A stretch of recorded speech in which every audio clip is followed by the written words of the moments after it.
Archangel today, God's message. A divine transmission to all of humanity. By the voice of the Archangel. Prologue: the descent. I descended through the corridors of light, past galaxies, woven like jeweled webs in the fabric of eternity. I came not by my own will, but by the decree of the One whose voice births stars and whose silence teaches angels reverence. My wings, fashioned from the breath of God, folded as I neared your world. The air of earth, heavy with worry, fear, and longing, greeted me not with songs, but with sighs. I am a messenger, not of doom, but of awakening. My voice is not my own, it echoes the will of the Creator who fashioned your soul from divine flame and whispered purpose into your being. Hear me now, you who walk between dreams and deadlines, you who hunger for more but fear the light, this is your moment. This is your message. Chapter 1: The State of the World. O children of earth, listen. The world you inhabit trembles. Not only beneath your feet, but within the hearts of those who no longer remember the sacredness of breath. You build towers, yet forget the heavens. You race toward tomorrow, yet forget to honor the now. You scroll through endless information, yet miss the gentle voice of wisdom whispering in your spirit.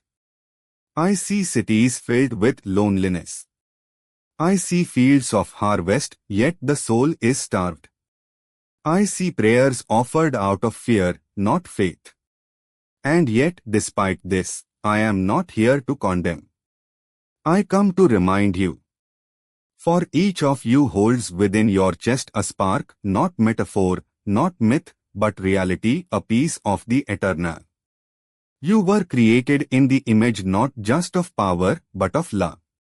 You were not designed for despair, but for glory, not the glory of conquest, but the glory of compassion, creativity, and connection. Many of you feel the ache. You know the world is not as it should be. The news screams of chaos, division, and decay. Your minds grow weary. Your hearts feel lost. And still, somehow, there is a quiet yearning, a whisper within that says, there must be more. Yes, there is more. And the time has come to remember. Chapter 2: Humanity's Forgotten Purpose. You were not born merely to survive. You were formed from the breath of the Eternal One, shaped in light, and sent into this world not as accident, but as intention. Each heartbeat of yours was anticipated. Every strand of your DNA was composed like a holy symphony. You are not random, you are radiant. Yet the veil of forgetfulness, a mercy, and a test, was placed over your memory at birth. Why? Because remembrance is sacred when it is chosen. Do not say you are weak. You have within you the potential to awaken miracles. Do not say you are insignificant. One smile can tilt the balance of a soul standing on the edge. One act of kindness echoes across dimensions, changing destinies in ways your mind cannot yet comprehend. Do not believe the lie that you are alone. Millions of unseen hands move gently around you. Heaven watches with bated breath every time you choose compassion over cruelty, peace over pride, hope over despair. The world teaches you to pursue greatness in the eyes of others. But I ask, what is greatness if it costs your spirit? What is success if your soul forgets to sing? There is no shame in desiring beauty, achievement, or recognition. But when these things become chains rather than gifts, when you begin to trade your essence for acceptance, then you are in danger of forgetting why you came. You are here to love, to remember, to restore, to be a light in the dark, a bridge over the void, a healer in a wounded world. Each of you carries a unique vibration, a divine frequency that can harmonize the broken chords of humanity. Your laughter, your prayers, your art, your forgiveness, these are not small. They are revolutionary. You seek miracles but do not realize you are one. Chapter 3, Divine Love and Mercy, Part 1. Let me speak now of the greatest truth you must remember. God is not wrath. God is not rage. God is not fear dressed as righteousness. God is love. Not the weak, sentimental emotion you have been taught to dismiss, but the primal power from which universes are born. Love is not passive. It is fire. It burns away illusion. It restores the broken. It creates galaxies and carries them in the arms of eternity. It is the answer you have been seeking, though it is not always comfortable. Love will confront your wounds. Love will not lie to you. Love demands transformation. And yet, love never condemns. Hear this with your whole soul. There is nothing you have done that places you beyond the reach of God's mercy. Nothing. No sin, no failure, no darkness, no decision, no addiction, no despair. The mercy of God is not like the approval of men. It does not come and go with mood or moment. It is eternal, unwavering, infinite. You are not abandoned. You are not unwanted. You are not unforgivable. Chapter 3, Divine Love and Mercy, Part 2. You who hide your tears beneath forced smiles, you who drown your pain in silence or distraction, you who feel unworthy even to pray, lift your eyes. The one who made the stars delights in you. You have judged yourself more harshly than heaven ever has. You have spoken curses over your soul in the name of humility, not knowing that true humility does not mean self-hatred. To be humble is not to deny your worth, it is to recognize that your worth is not dependent on human approval nor on perfection, but on divine design. When you fall, the voice of heaven does not say, "You are shameful." It says, "Get up. You are still mine." Some of you believe that you must earn God's love. But how can you earn what has already been given before your first breath? God's love is not a reward. It is a source, a beginning, a foundation. Even when you walked away, even when you chose bitterness, even when you clung to pride, even when you hurt others, even when you hurt yourself, the light within you never went out. It dimmed, yes. It was buried, yes. But it was never destroyed. And it can rise again. You can rise again.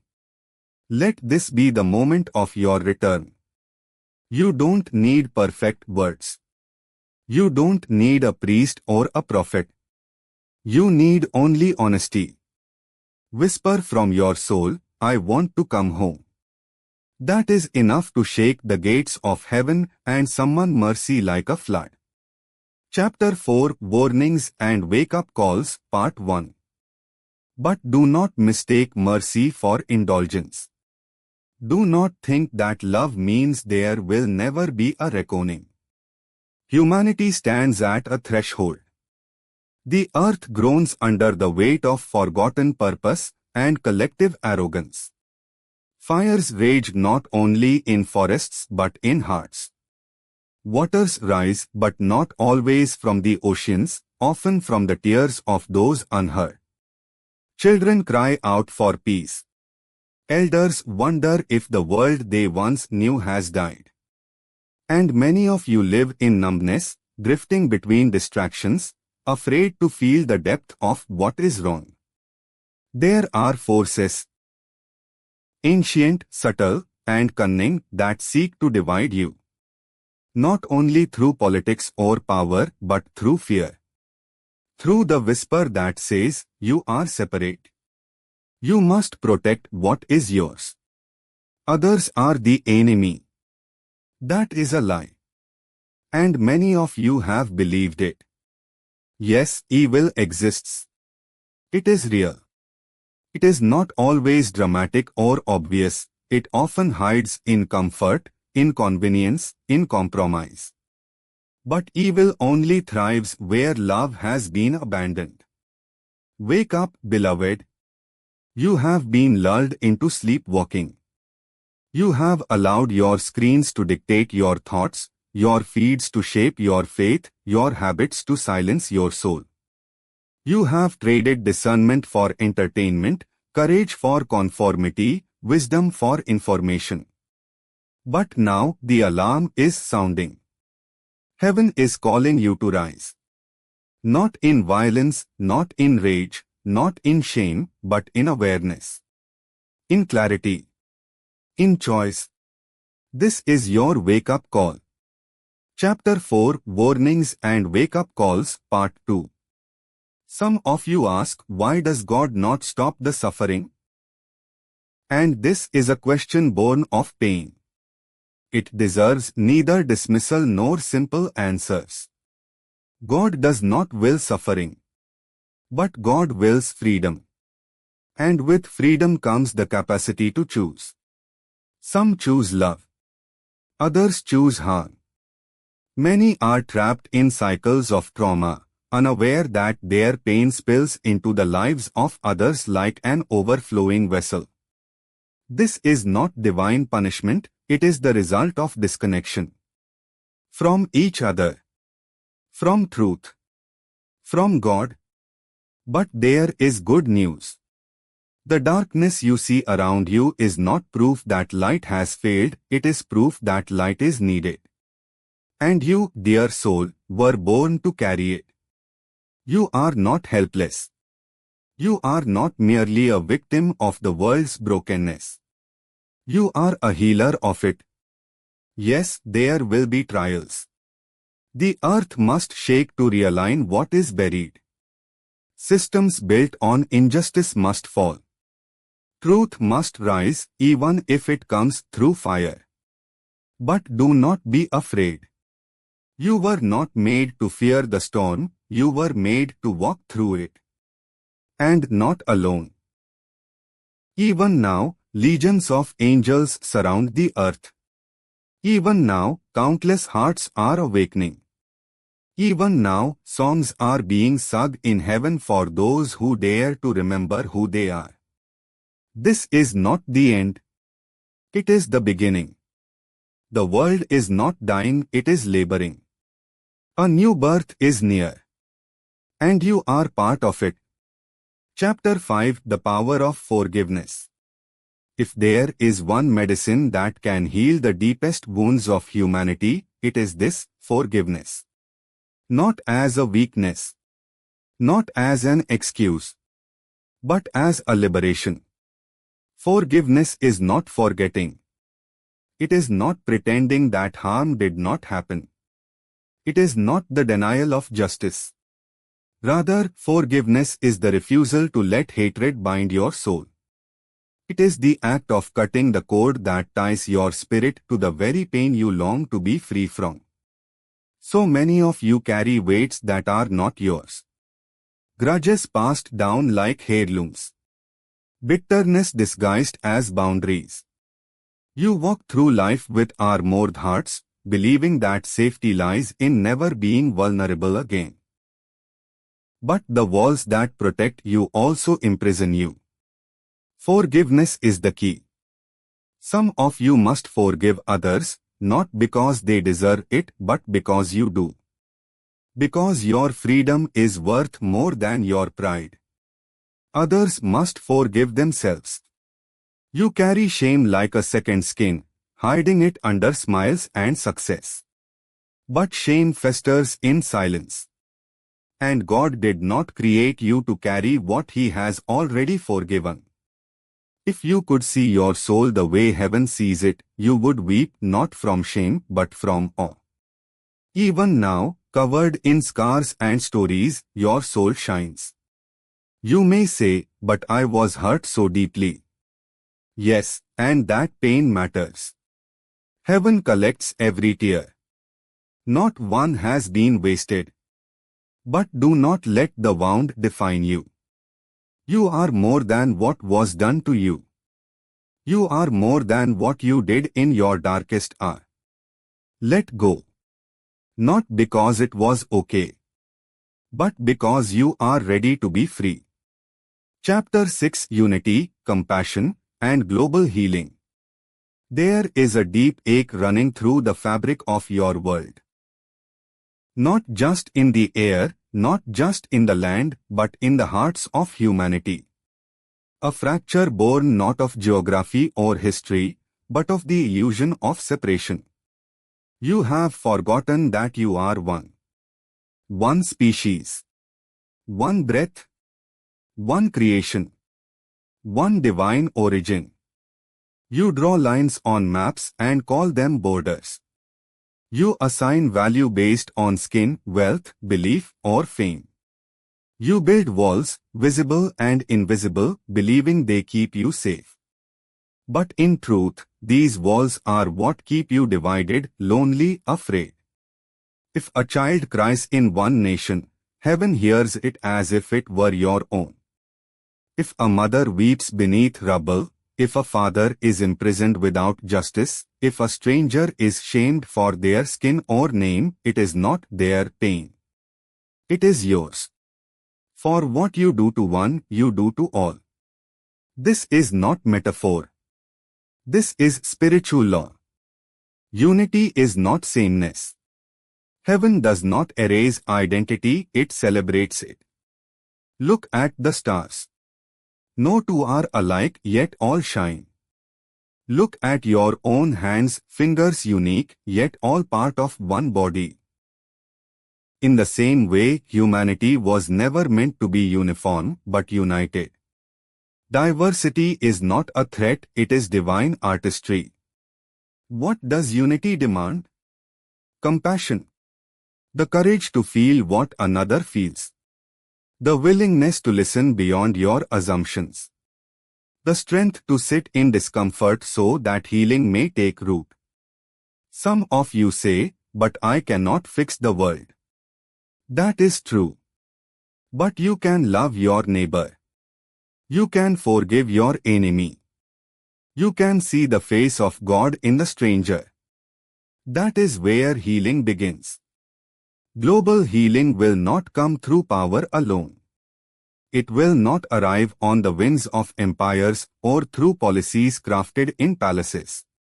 It will rise from the ground, from the hearts of ordinary people who choose extraordinary kindness. From those who plant peace where others sow fear. From those who speak truth with tenderness. From those who weep for another's pain as if it were their own. The healing of the world begins within you. Heal your heart. Heal your home. Then help heal your world. You ask, what can I do? Here is the answer. Be kind where it is inconvenient. Be generous where it is not expected. Be patient when others are not. Stand for justice, not with anger, but with love. Serve not to be seen, but because you remember who you are. And when enough of you do this, not perfectly, but sincerely, a tipping point will come. A new era will begin. An era not defined by conflict or conquest, but by compassion and collective awakening. You were born for such a time as this. Chapter 7: Instructions for the Soul. You are more than skin and sinew, more than name and nation, more than thoughts and timelines. You are a soul, ancient, luminous, and eternally connected to the source of all things. But in the noise of this world, your soul can be silenced. Your light can be dimmed beneath the weight of distraction, disappointment, and disillusionment. That is why I have come. to give you instructions for the care, nourishment, and awakening of your soul. Not rules to control you, but wisdom to free you. Let these instructions be carved not in stone, but in the soft clay of your heart. Be still. In silence, God speaks. Turn down the volume of the world. Step away from the noise. Just for a moment. Sit in stillness, not to escape life, but to encounter its source. Do not fear silence. Within it lies the echo of your true name. Tell the truth. Speak honestly. Live transparently. Deceit, even small, distorts the soul. Truth is not always easy, but it is always liberating. Begin with yourself. Be brave enough to see what you've avoided. Truth is not your enemy. It is your freedom. Forgive quickly. Do not let anger grow roots. It poisons the soil of your spirit. Forgive not because others are worthy, but because your soul is. To forgive is to stop drinking poison and expecting the other to die. Listen to your soul more than your fear. Fear will shout. Your soul will whisper. Learn the difference. Choose the whisper. Fear protects the ego. The soul protects your purpose. 5. Let love be the first question. In every decision, ask, what does love require? Love may tell you to speak, or to remain silent, to go, or to stay. Love is not always soft, but it is always true. Let love guide your tone, your timing, your touch. Honor your body. Your body is the temple through which the divine experiences earth. Feed it well. Rest it deeply. Move it often. Treat it not with shame, but with reverence. It is not an obstacle, it is a vessel. Practice gratitude daily.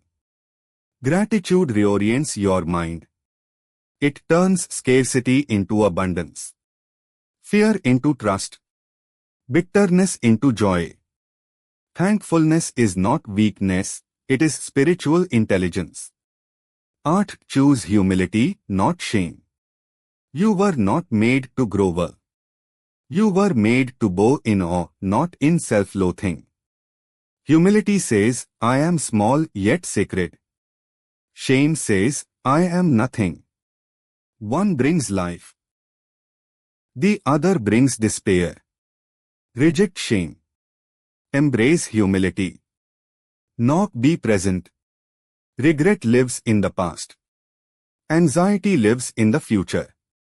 God lives in the now. This moment is holy. Stop rushing through it. Breathe. Be. Belong. Thus remember who you are. You are not your failure. You are not your fame. You are not your body. You are not your thoughts. You are not your bank account. You are not your past. You are not your wounds. You are a child of the divine. A spark of the eternal. A walking miracle. Remember, you may fail to keep these perfectly. That is not the point. You were never called to perfection. You were called to return, again and again, to the truth. Let these instructions guide your days. Not to impress heaven, but to align with it. Live not in fear of judgment, but in the joy of belonging. Chapter 8, Hope and the New Dawn. You look around and ask, where is hope? You read the headlines and feel dread. You watch the innocent suffer, the arrogant rise, the greedy grow fat on the backs of the poor, and you whisper, where is God in all this? Let me answer plainly. Hope is not gone. It is hidden in you. It is not always loud. It is not always seen. Sometimes it is a quiet flame flickering beneath despair. But it is there. It is always there. Hope is not optimism. Optimism is the belief that things will get better. Hope is the choice to believe that light is still possible, even when things get worse. The new dawn is not a date, it is a decision. The transformation you seek will not arrive on a single morning. It will not come through a leader alone or a system or a miracle in the sky. It begins within you, and within those like you. There are people across this earth, waking up slowly, painfully, beautifully.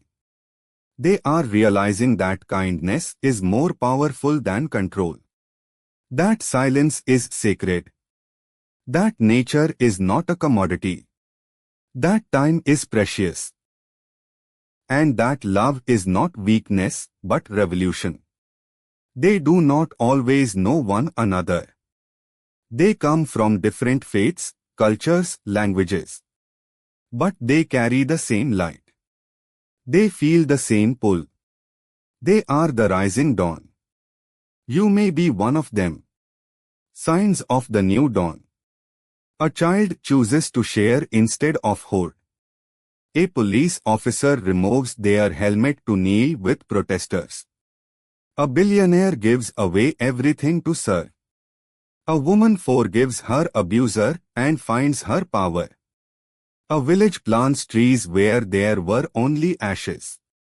A man prays again after years of silence. A prisoner sings. These are not small things. These are seeds. And heaven is watering them. You are being invited to plant too. Be a beacon. Let hope not be only something you feel. Let it be something you give. Let your life be a lighthouse. Even if others do not follow, shine anyway. Even if they mock you, shine anyway. Even if your voice shakes, speak anyway. Your light may be the one that leads another out of the dark. There will be moments when you feel weary. That's normal. Heaven does not expect you to carry the world. Only to carry love into your corner of it. And when you feel too tired, know this, we are with you. You do not walk alone. The promise of tomorrow. There will come a time when war ceases to be normal. When justice is not bought but born. When religion is not a weapon but a window. When governments serve rather than suppress. When education is not indoctrination but illumination. When medicine heals without corruption. When the earth is sacred, not exploited. You call this a fantasy. We call it inevitable. But the path depends on you. Do not wait for the world to change, be the change that begins the world anew. Let your hope be stubborn. Let your hope be fierce. Let your hope survive even in the ashes. Because from the ashes, the phoenix rises. And from your soul, the dawn will rise.